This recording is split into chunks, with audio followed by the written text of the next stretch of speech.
Barron Trump, the son of the President of the United States, walked the bustling streets of Detroit on a biting winter day.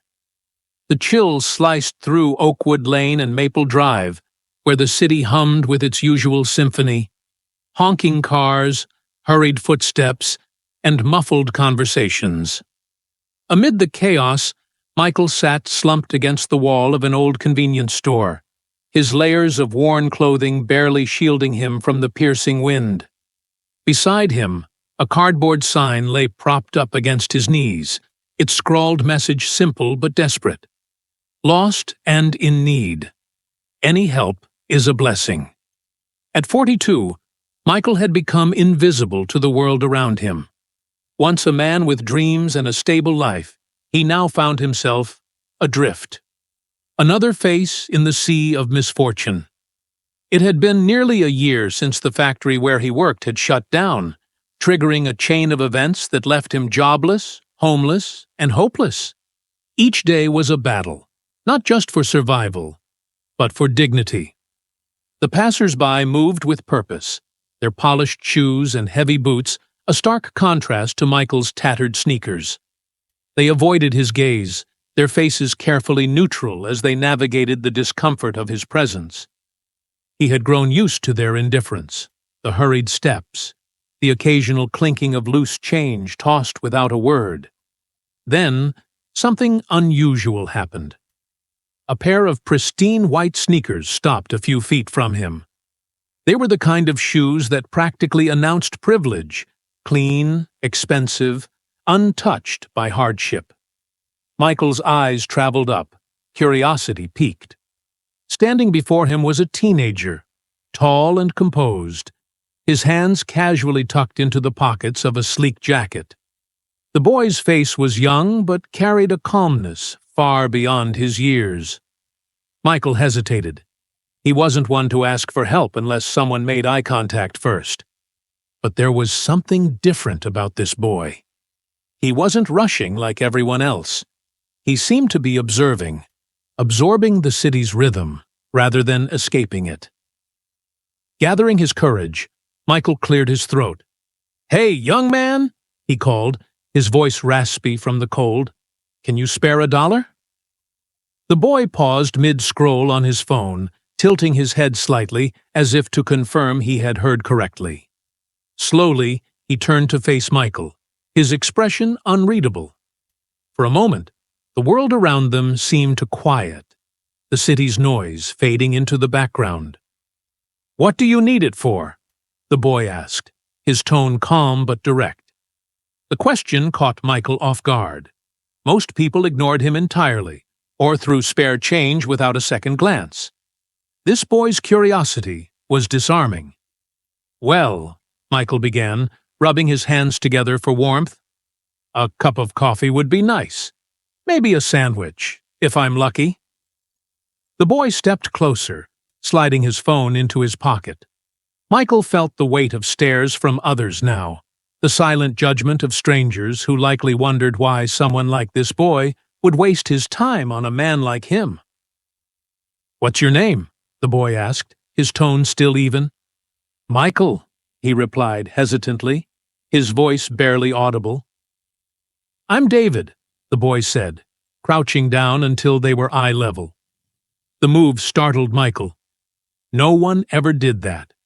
No one ever made the effort to see him as an equal. "How long have you been out here?" David asked, his gaze unwavering.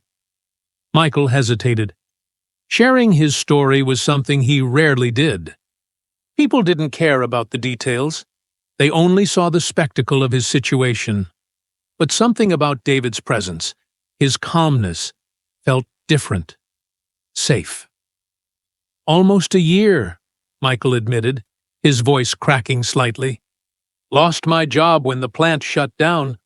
Then my health went south, and I couldn't keep up with rent." He swallowed hard, his hands trembling.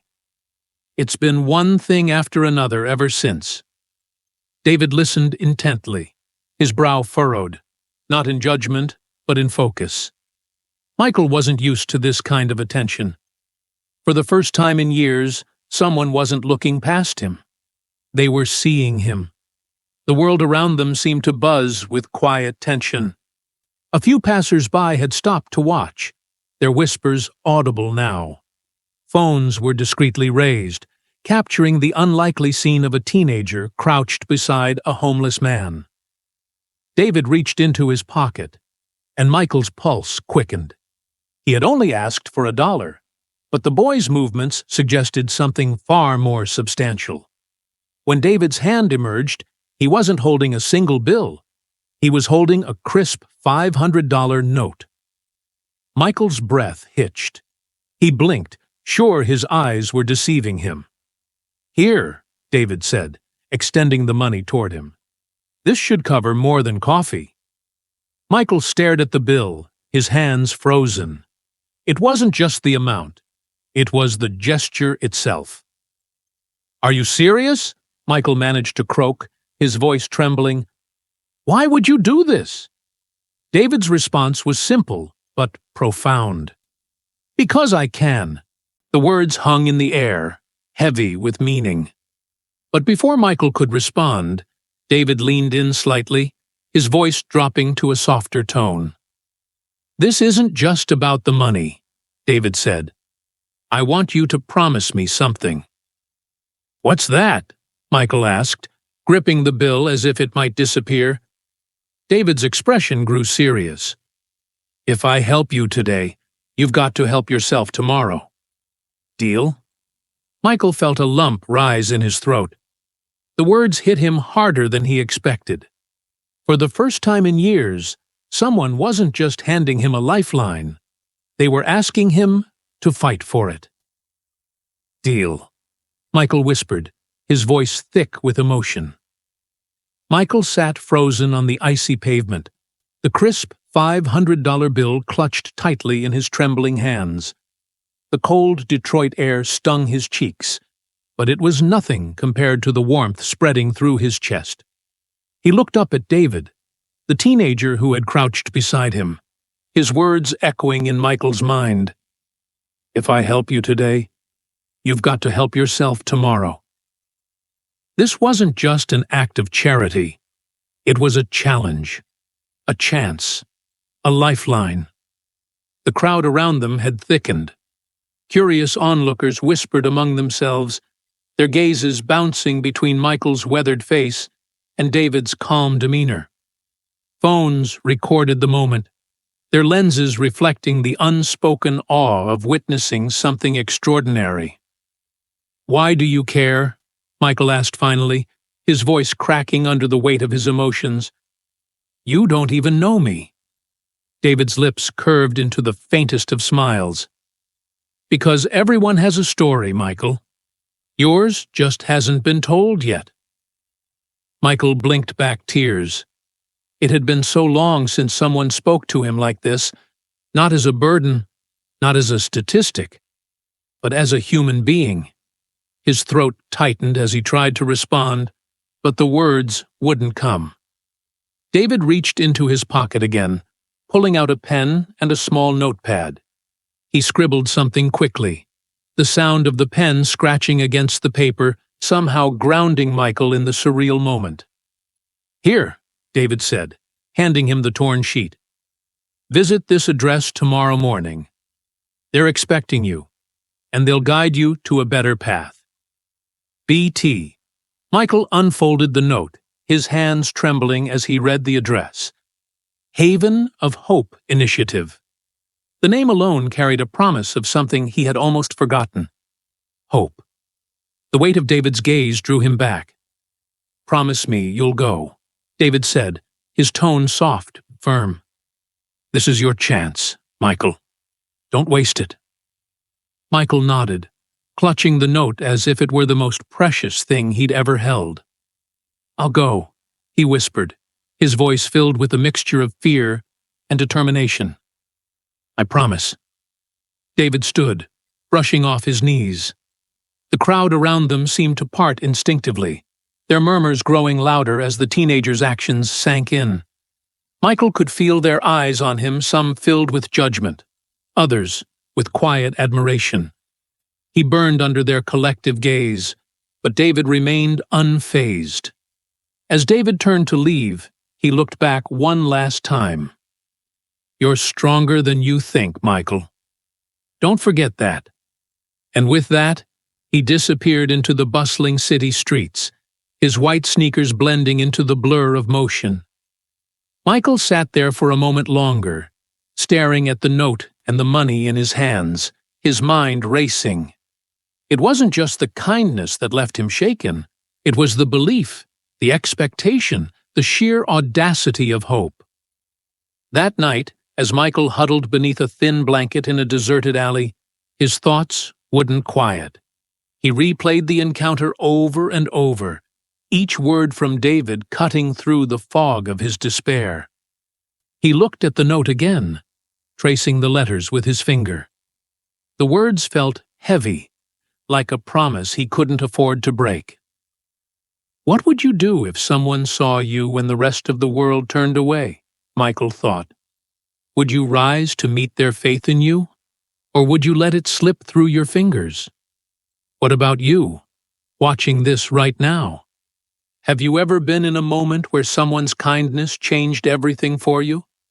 Or maybe you were the one who made that difference for someone else. Let us know in the comments. Your story could inspire someone to keep going. The next morning, Michael stood outside the address David had given him. Haven of Hope Initiative was a modest brick building with a welcoming sign that read, "A place to begin again." People moved in and out of its doors, some carrying bags of groceries, others walking with renewed purpose. Michael's heart pounded in his chest. He felt like an imposter, as though he didn't deserve to be here. But David's words replayed in his mind. Help yourself tomorrow. Taking a deep breath, he stepped inside. Warmth enveloped him instantly, a stark contrast to the cold world he had left behind. A middle-aged woman with kind eyes greeted him from behind the reception desk. "Good morning," she said with a smile. "How can we help you today?" Michael hesitated, pulling the note from his pocket. He slid it across the counter, his hands trembling.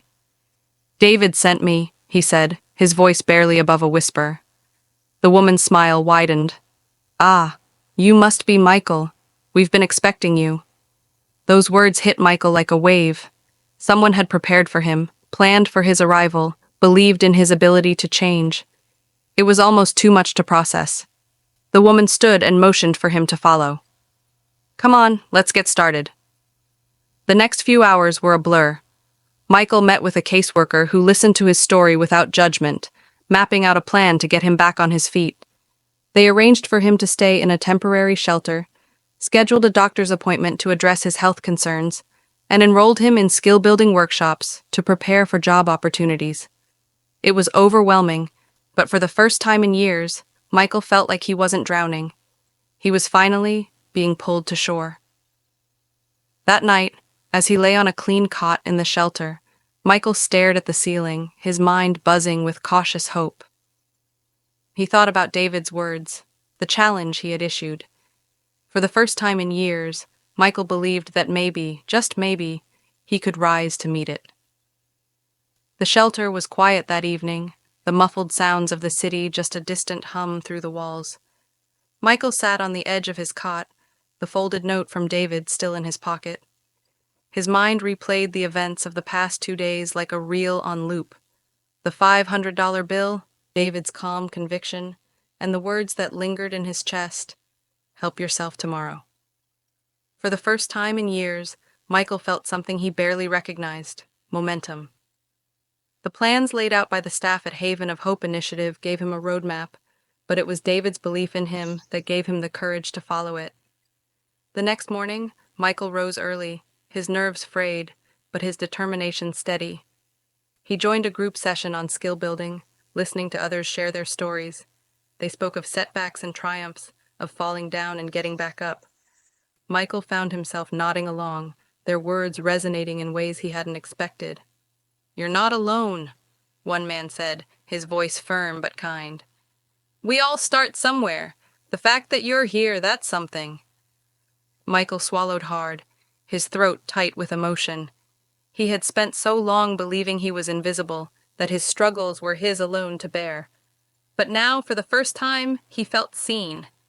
Meanwhile, outside the walls of the shelter, Michael's story was taking on a life of its own. The video of his encounter with David had gone viral, spreading across social media like wildfire. Millions of people watched as the young teenager crouched beside the homeless man, handing him not just money, but hope. The hashtags #hope in action and #. Together We Rise began trending as viewers shared the video with their own stories of kindness and perseverance. News outlets picked up the story, dubbing David's gesture a rare and genuine act of compassion. Some called it a powerful reminder of how small actions could ripple into something far greater. Others debated its authenticity, questioning David's motives. But for those who watched with open hearts, the message was clear. Kindness matters. Michael wasn't aware of the storm brewing online. He was too focused on taking the steps laid out before him. By midweek, he had attended his first medical checkup in years and had been paired with a job mentor who specialized in helping individuals rebuild their lives. "You've got potential," the mentor said after their first session, her voice filled with conviction. "I can see it. You just need to trust yourself." Michael wanted to believe her. He wanted to believe in himself.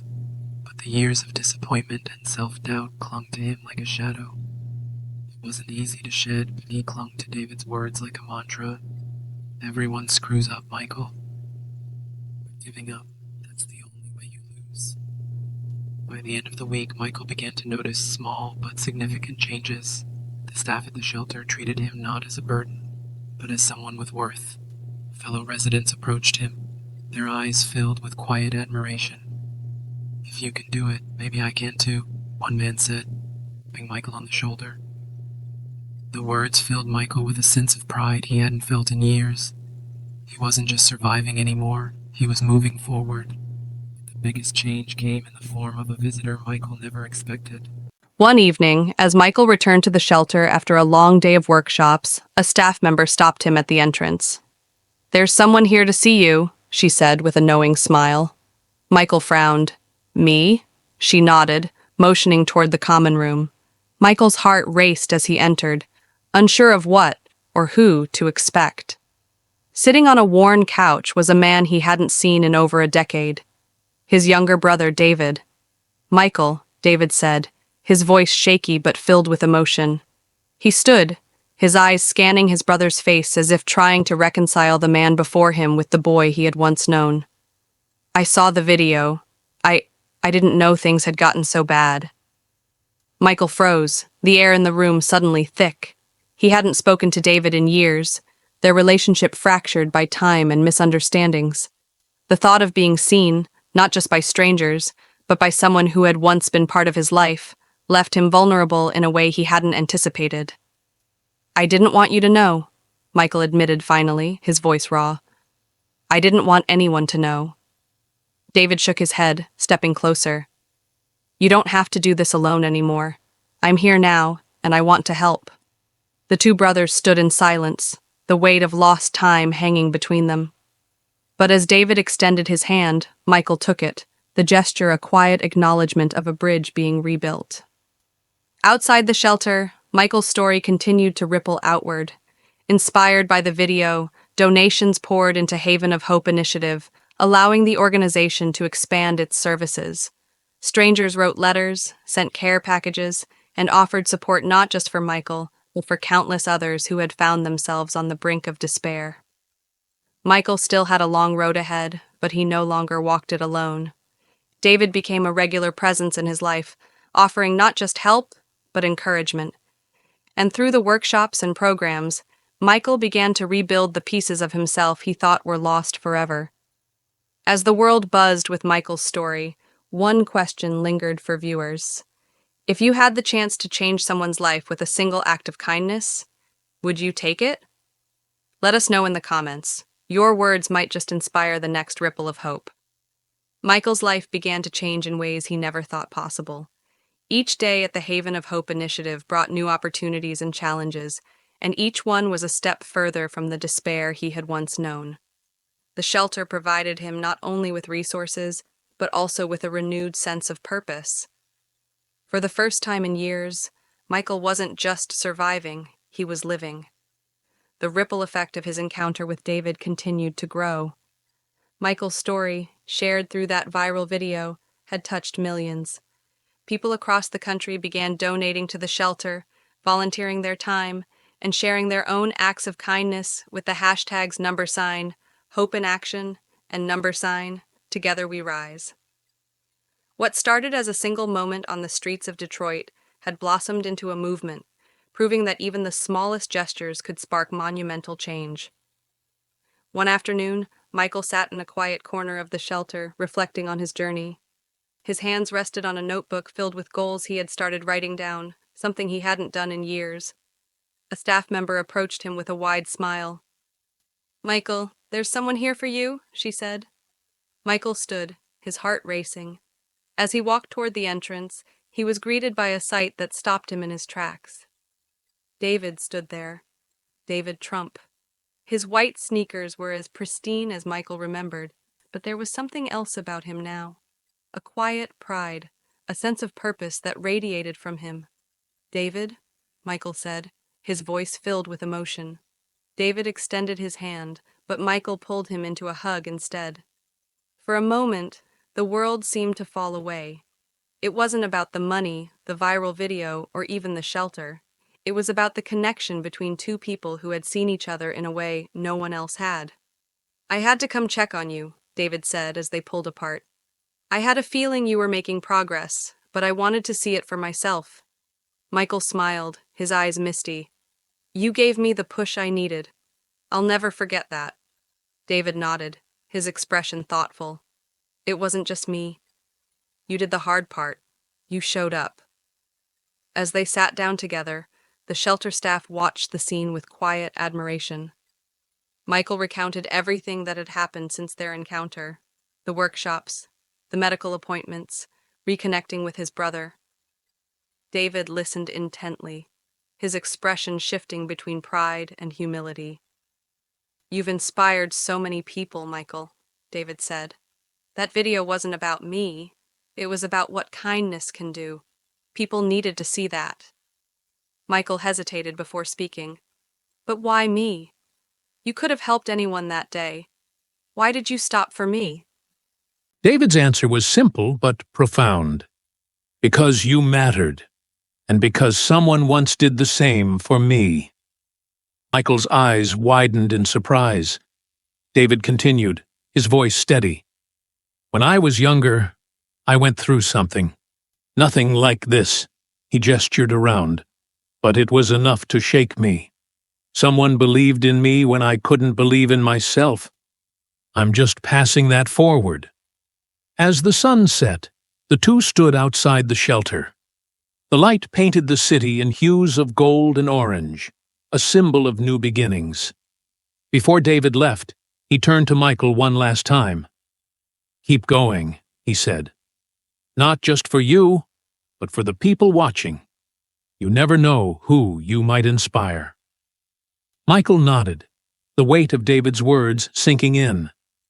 As he watched David walk away, he felt a surge of gratitude, not just for the money or the opportunities, but for being seen. In the weeks that followed, Michael continued to thrive. He secured a part-time job, started saving for his own place, and even began mentoring others at the shelter. His story became a beacon of hope, reminding everyone who heard it that change was possible no matter how far you had fallen. And now, I want to hear from you. What do you think about what Barron Trump did for Michael? Do you believe small acts of kindness can create ripples of change? Share your thoughts in the comments below. Your perspective might inspire the next act of hope. As the movement grew, so did the impact. Donations to shelters across the country increased, and conversations about homelessness and kindness gained traction in communities everywhere. The Haven of Hope initiative expanded its programs, reaching more people like Michael. And through it all, Michael's story stood as a testament to the power of small acts of kindness. Months later, Michael stood outside his new apartment, the keys warm in his hand. As he opened the door, he thought about how far he had come, and how it all started with a boy in white sneakers who stopped, listened, and believed. The note from David was framed on the wall inside, its message a daily reminder of the promise Michael had made to himself. Visit this address tomorrow morning. They're expecting you, and they'll guide you to a better path. Barron Trump. Michael smiled as he closed the door behind him. Brighter days had arrived, and for the first time in years, he felt ready to face them.